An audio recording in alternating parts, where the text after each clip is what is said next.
So in a second, we'll be turning to the panel to respond perhaps to some of the questions and just get some more reflections perhaps from panelists about what they've heard today and how it's, if anything is changing for them in terms of their thoughts about how this platform might best be applied and used. But joining us, as well as the speakers we've heard so far, I hope, as Richard Morris, who's an executive partner for energy and utilities at IBM. And as Gordon's already mentioned, IBM have been a key delivery partner for us in putting the platform together. And Inga Doherty, who is with Oxfordshire County Council and is an energy lead there and has been really closely involved in the evolution of Net Zero Go through her involvement in the local authority user group. So welcome to Richard and to Inga.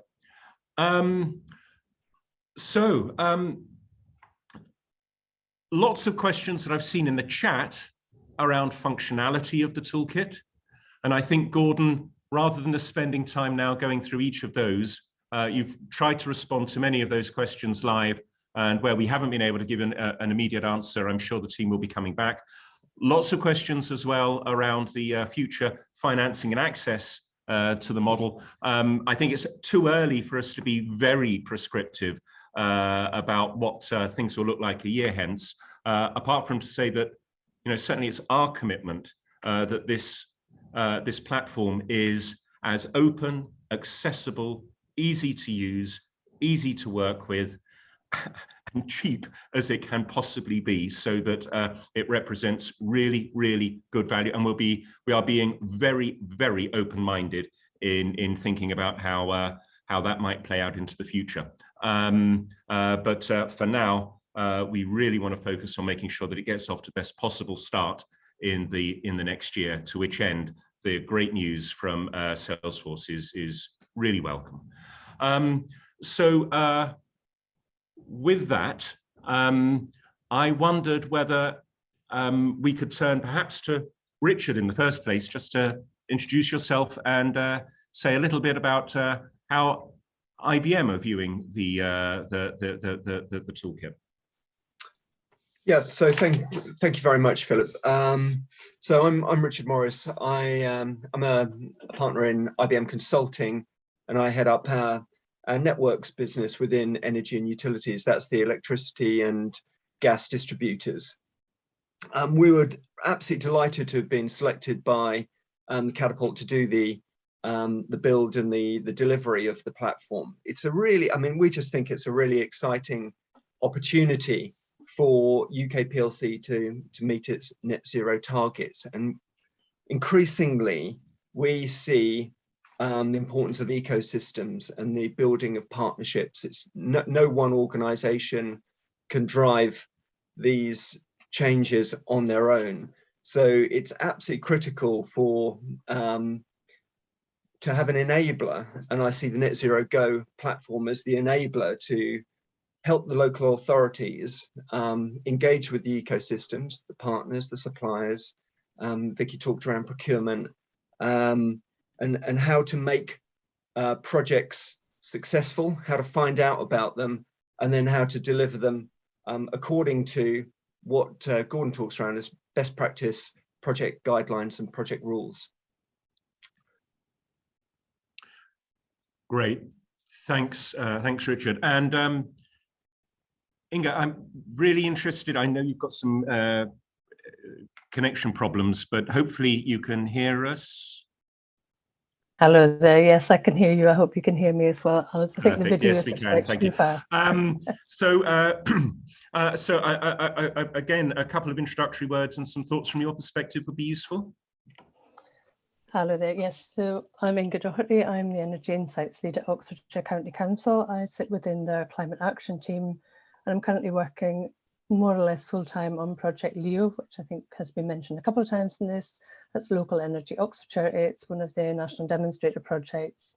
From our perspective, we are looking, from the County Council's perspective, we are looking very much at the data that we need to help inform our strategic energy planning, so feeding into local area energy plans. looking at how the data is brought together into a single space, and particularly looking at the spatial data. And this is one of the links that we've brought into the development of the Net Zero Go, and we're really excited to see all this information come together into a single place. I think it's going to be hugely helpful for local authorities across the country. Brilliant, thank you, Inga. So I suppose a question that I'd want to ask everyone here actually is, what would success look like if we were thinking back a year from now? Could you give some examples of what would have happened that might have you thinking, actually, the Net Zero Go tool has lived up to everything that we hoped and expected for it. It's delivered in the sort of outcomes that we're hoping for. So what's the impact that would mean, you know, job well done, thumbs up? Does anyone want to go first? You want me to start on that one, Phil, and then others can chip in. So I'll build this up from the platform perspective. So of course, you know, we've mentioned that it's knowledge sharing. So the first thing there is learning from what others have done, learning from what others are doing, and getting those guys to help you in your journey. The impact then is making sure that other local authorities are aware of what other local authorities are doing, and they can use that evidence to actually do things in themselves for their own communities. And the key impact here for us is to make sure that what we're developing and what we're putting into the system is valuable and useful to you, but also is complete. So this is a starting point, as Patrick said. We want engagement, we want to work with you, and we want to make sure that what we're doing is helping you in what you want to achieve. At the end of the year, we would love every single UK local authority to have worked with us and been involved in this platform. Rob, do you want to share, you know, something about what you would like to see the impact of this being a year from here? Yeah, sure. It's interesting. So I don't know if you remember, but when we set out on this journey 2 years ago, we wrote a postcard from the future of what this was going to achieve, dated sometime around the end of this year, I think.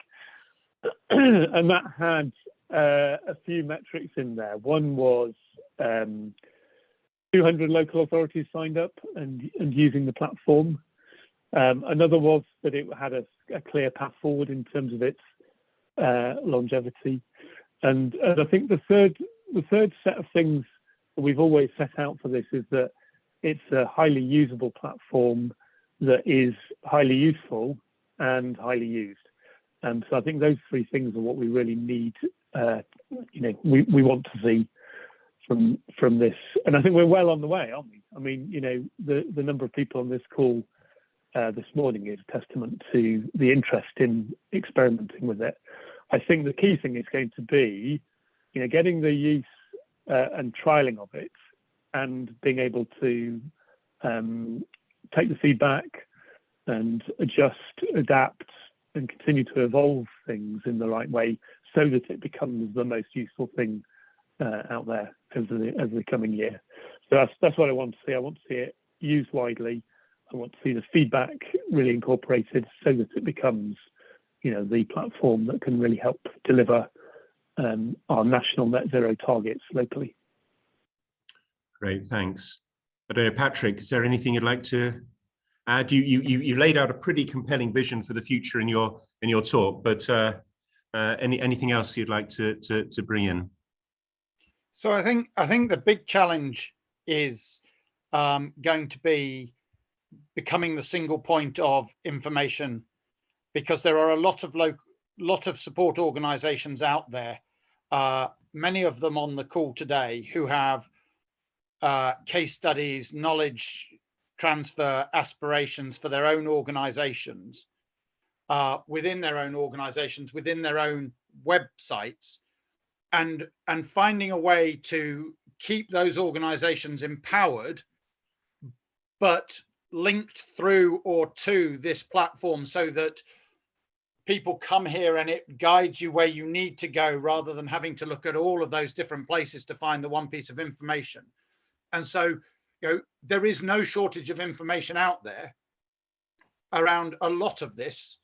It is just that skill of making this platform really intelligent and searchable and usable, so that all of that information is drawn together and presented easily to a councillor who's never looked at this before, to an energy expert who's desperate because they get 1 day a week to do energy in their local authority. Now, that really broad range of information, really broad range of audience, and if we can get to a point where in a year's time there is a genuine sense that this is that single point place to go, and that this is the community that will support you when you need an answer, then I think that it will be a huge success. Well, I completely subscribe to that intent. Polly, I'm wondering, do you think that this is practical? Do you think this is a realistic ambition? What would you counsel us to look out for and pay particular attention to if we're to get close to the goal that Rob and Patrick have laid out for us? Oh, you're on mute. Apologies. I would echo their ambitions. I would also say my metric would be, are more local authorities thinking about how they can do local energy projects at scale and integrating already proven technologies? Patrick's right. We've got a knowledge hub, which is basically designed for councillors, so that it's for the lay people who need to do something. Basically, I say, can they print it off in 2 minutes flat and walk into a meeting and say, I want more of this, please? Because that's how councillors work, right?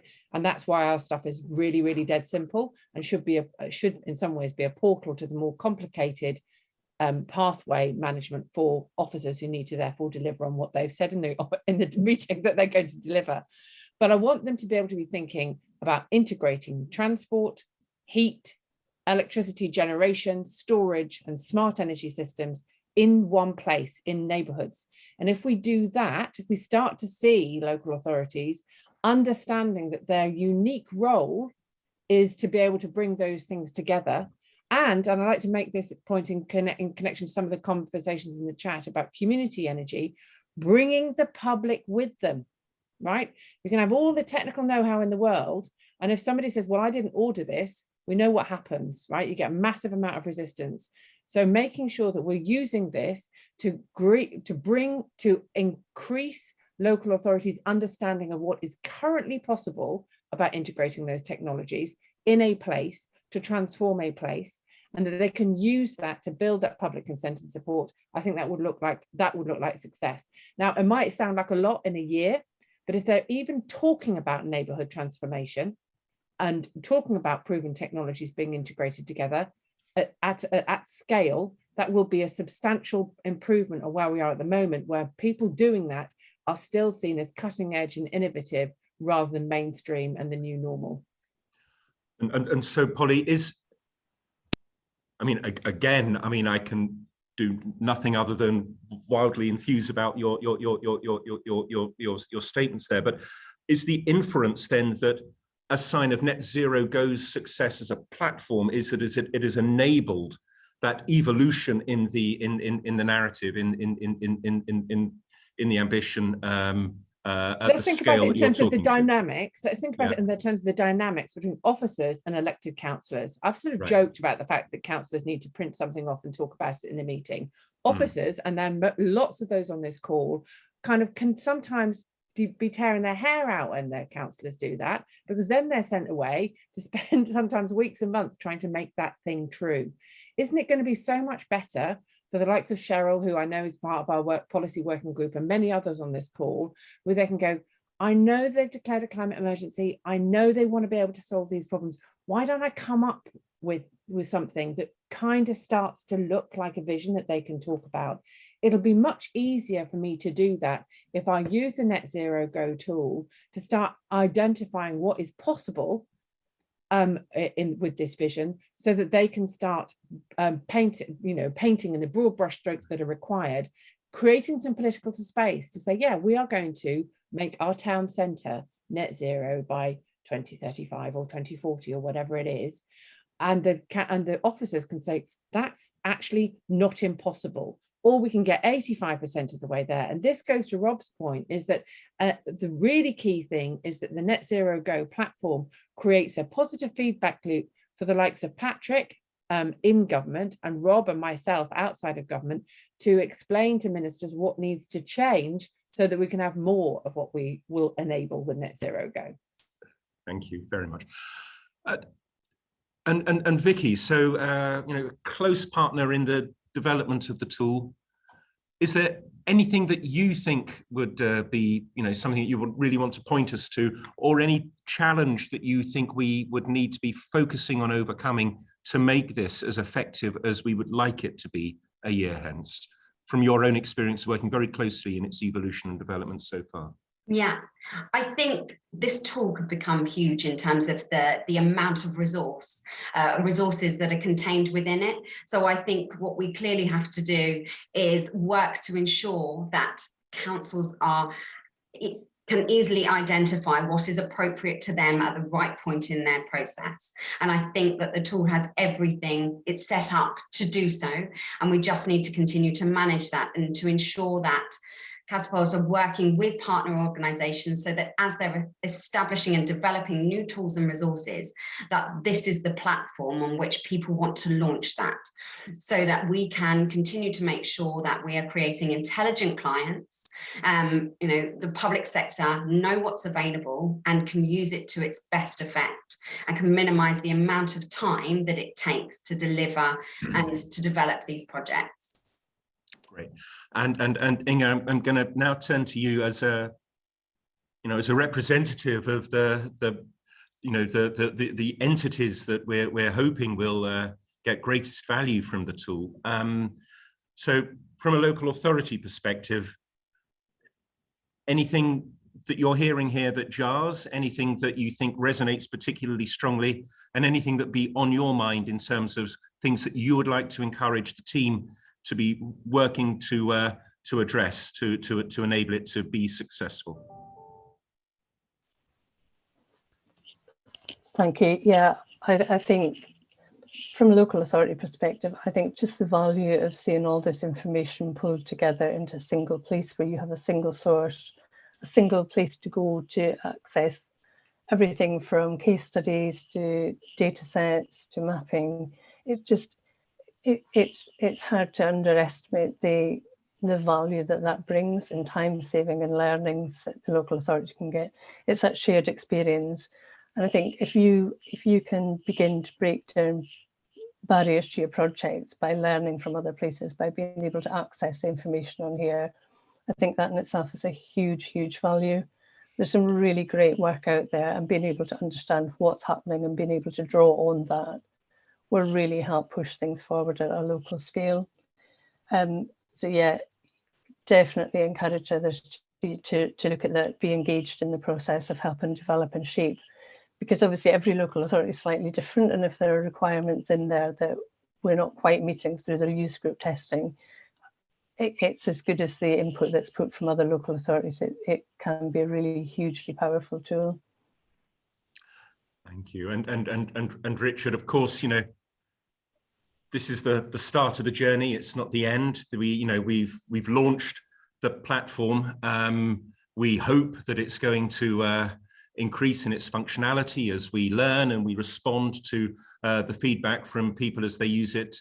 How do you think, so the massive power and know-how and expertise that organizations like IBM can bring to bear, how might this play in your thinking about the future development of really, sort of powerfully digitally enabled ecosystems and platforms to drive great outcomes for our communities?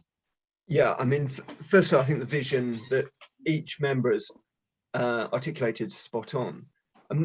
I will just touch on one practical component when any new system is rolled out, and it's all around user adoption and getting the people to start using it. And what is key here is that, well, firstly, the system is seen to be intuitive and understandable, and we hope that's been designed in that way.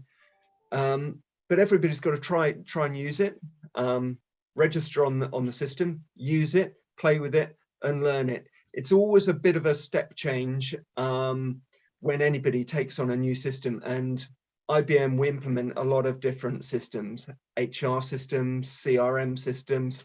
This is a system, and every new system has resistance to usage, or they'll give it 15 minutes, think it's too difficult. So I think the key for success is the encouragement and perseverance to continue to use it.